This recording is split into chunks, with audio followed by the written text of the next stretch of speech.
हे समरथ परमात्मा, हे निर्गुण निरंकार,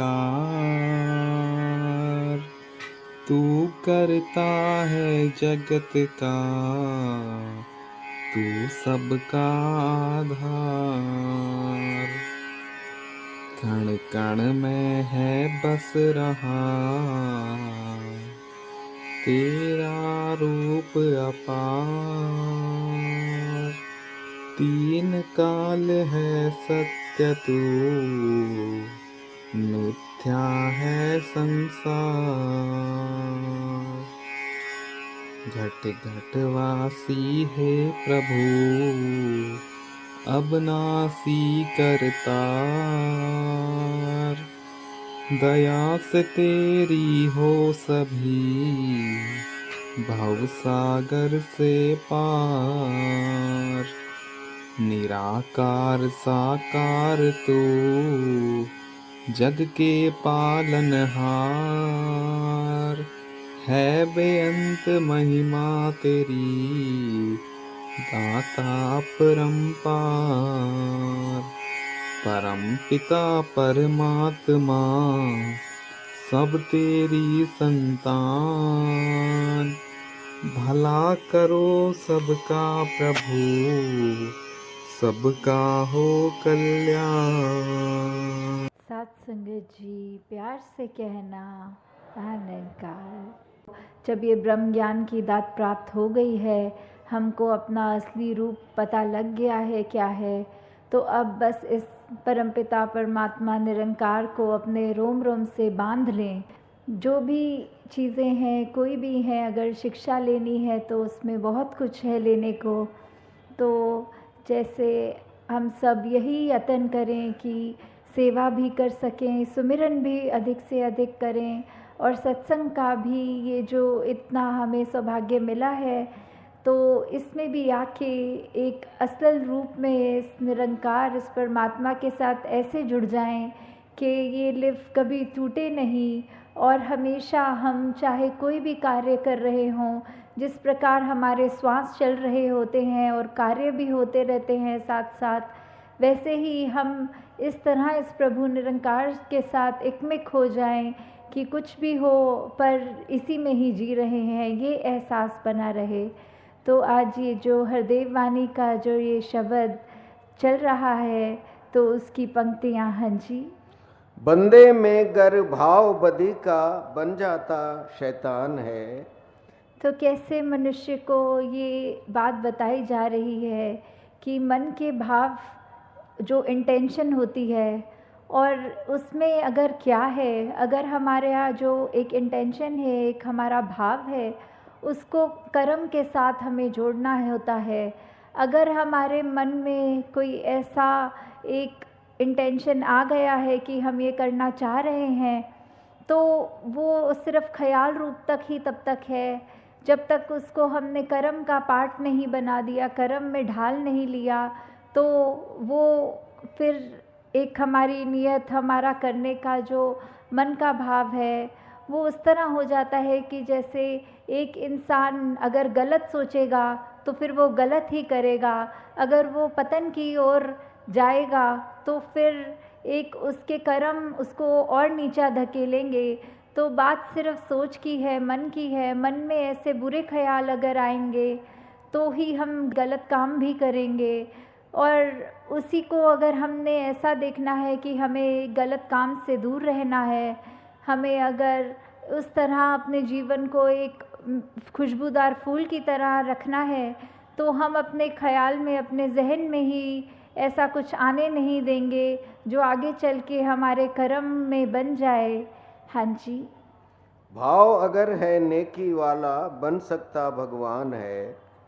तो यहाँ भाव फिर से यहाँ विपरीत एक जो एक अच्छा भाव है, तो वो देखें कि कैसे वही इंसान अगर हो पर मन में उसके जो भाव आ रहे हैं वो अच्छाई के लिए आ रहे हैं, कुछ अपने लिए अच्छा, पूरे समाज के लिए अच्छा, अपने मन को और एक सुंदर रूप देने का, अपने ये जीवन में मानवीय गुण भरने का जब भाव है, तो फिर उसकी तुलना एक भगवान रूप के साथ यहाँ तक कर दी है।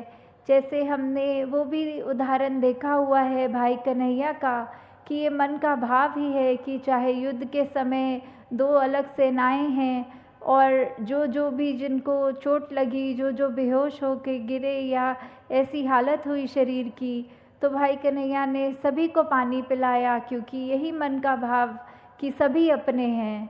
तो फिर ये बात वही है, मन के भाव पे आधारित हो रही है कि ये मन के भाव ही हैं अगर हमारे स्वच्छ, तो हमको वो एक भगवान का दर्जा भी हमारे अंदर ये आ रहा है कि एक मनुष्य होते हुए हमारे कर्म एक इतने ऊंचे हैं।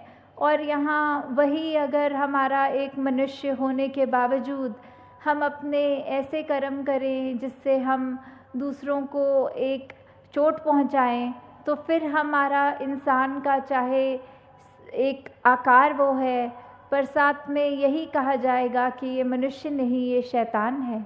हाँ जी। डाकू व डॉक्टर दोनों के हाथ में होता चाकू है। तो जब अगर कोई इंसान अपना इलाज करने जा रहा है डॉक्टर के पास, और वो जो एक सर्जरी होती है, तो डॉक्टर के हाथ में एक सर्जिकल नाइफ होती है जिससे उसको वो शरीर को काटना होता है और वो अंदर जो भी शरीर के खराबी है उसको सही करना होता है। और वहीं अगर कोई चोर लुटेरे डाकू की बात आती है, चाकू तो उनके हाथ में भी होता है। अब ये दोनों चाकू तो चाकू ही हैं, चाकू का उसमें कोई दोष नहीं है, वो तो जिसके हाथ में है। अगर कोई डॉक्टर के हाथ में है तो वो एक परोपकार का काम कर रहा है, वो चाकू वो किसी का शरीर ठीक करने के काम आ रहा है। और अगर वही चाकू एक डाकू के या किसी के ऐसे मन में है जिसके भाव ठीक नहीं है, तो फिर वो नुकसानदेह कार्य वही चाकू कर देता है। तो कैसे अगर हम ये बात को भी सोचें कि हम अगर अपनी नीयत ही ठीक रखें, तो हमारे लिए जो भी एक सामान है, एक इस दुनिया में जहाँ विचरण कर रहे हैं, पदार्थ हैं हमारे, हमें कैसे उनका हमेशा सदुपयोग ही करना है, ये मानते हुए कि परमात्मा ने दिए हैं तो बस उसका शुक्रिया है। और जो भी हमारे पास साधन है उसको सिर्फ परोपकार के लिए ही लगाएं। हाँ जी। डॉक्टर आखिर जीवन रक्षक जीवन भक्षक डाकू है। तो यही उदाहरण आगे बढ़ता हुआ कि डॉक्टर ने तो फिर उस चाकू से रक्षा करी है एक इंसान की, और डाकू ने उसी इंसान को नुकसान दे दिया। तो ये बात ऐसी है कि नीयत की ही बात है कि जब एक अच्छा कार्य हमें करना है, हमने उसकी तरफ अपनी ये ध्यान लगाया और सोचा इसको एक रूप दें अच्छा, तो वहीं से ही अगर जिस तरह हम सत्संग में भी आना चाहें, तो हम अपने घर से जब निकलते ही हैं सत्संग के लिए, तो ही हमारे मन में वो अच्छे सुंदर भाव आते हैं कि आज सत्संग जाना है, कुछ सीखना है, अपनी ज़िंदगी को और बेहतर करना है। तो वैसे ही एक अगर हम यात्रा अपनी कर भी रहे होते हैं, उसमें भी हमें ये निरंकार का एहसास लगता है कि टाइम से सत्संग पहुंच जाएं, अच्छे से महात्माओं जो भी बोलेंगे, किस रूप में बोलेंगे, वो सुनेंगे भी, तो भी हमें अपने उसके बाद सत्संग का जब समाप्ति हो जाएगी तो कैसे वो सब भावों को अपने मन में बिठा के, अपने मन के भावों को शुद्ध करके, अपने कर्मों में वो जब तक बातें नहीं डालेंगे तो उसका कोई फ़ायदा नहीं होगा।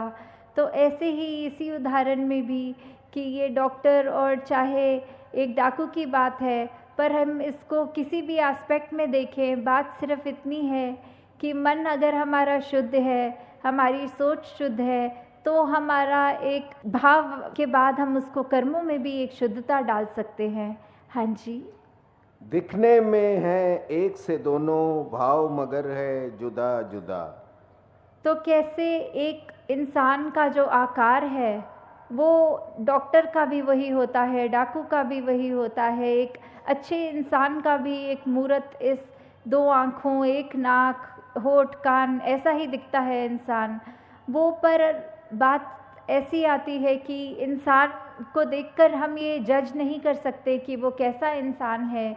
दिखने में सभी इंसान एक जैसे हैं, पर अगर हमें यही देखना है कि कौन इंसान कैसा कर्म कर रहा है, उसी से हमें पता लगता है कि हमें इस इंसान के पास जाना है, ये तो बहुत अच्छी बातें करता है, इसका जीवन देखो कितना सुंदर है, हमें इससे शिक्षा लेनी है, हमने इसके जैसा बनना है। तो दासी यही अंत में शुभकामना कर रही है कि सभी के जो जीवन है वो भक्ति में रच जाए, सेवा सिमरन सत्संग और ये जो किस तरह हमें निरंकार का एहसास में रंगे रहना है 24 घंटे, ऐसा जीवन हर एक के हिस्से आए। हमें अपनी ज़िंदगी से ये मन में भाव हटा दें कि हमको परमात्मा ने कुछ कम दिया है या दूसरे को ज़्यादा दिया है। सिर्फ हर एक का भला करते जाएं और जो हमें मिला है उसका सदुपयोग करके परमात्मा का शुक्राना करते जाएं। साथ संगत जी, प्यार से कहना, धार निरंकार।